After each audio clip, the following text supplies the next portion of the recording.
สัปดาห์ที่14วันเสาร์การบำร้องเลี้ยงแห่งการฟื้นฟูยามเช้าโรมบทที่8ข้อ37ถึง39แต่ว่าในเหตุการณ์ทางปวงเล่านั้นเล่าทั้งหลายมีชัยชนะอย่างเลื่อล้นโดยพระองค์ผู้ทรงหลักเราเพราะข้าพเจ้าเชื่อนั้นว่าแม้ความตายหรือชีวิตหรือผู้สวรรค์หรือผู้มีอำนาจหรือสิ่งซึ่ง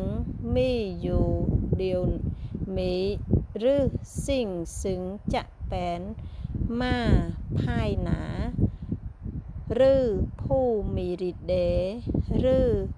ความสูงหรือความลึกหรือสิ่งอื่นใดที่ทรงเมระมิดสร้างไว้ก็ล้วนไม่อาจกระทำให้เราตัดขาดจากความรักของพระเจ้าซึ่งความรักนี้มีอยู่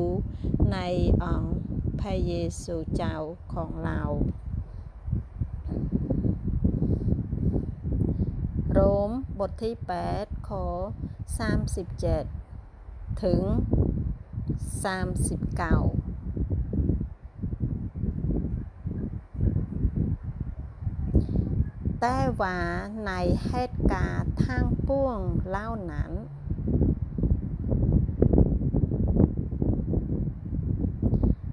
เล่าทั้งหลายมีชัยชนะจางเลื่อล้นโดยพระองค์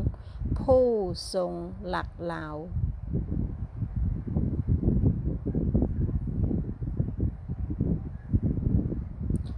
เพราะข้าพเจ้าเชื่อนั้นว่าแม้ความตายหรือชีวิตหรือภูตสวรรค์หรือผู้มีอำนาจ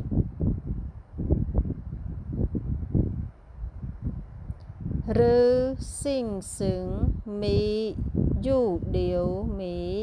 หรือสิ่งซึ่งจะเป็นมาภายหน้าหรือผู้มีฤทธิ์เดชหรือความสูงหรือความลึก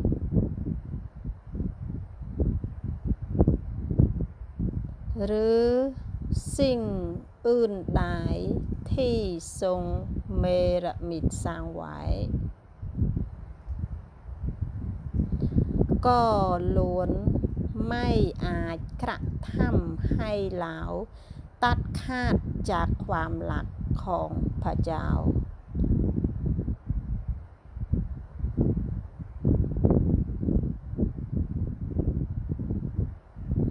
ซึ่ง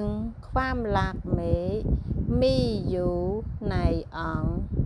พระคริสต์เยซูเจ้าของเรา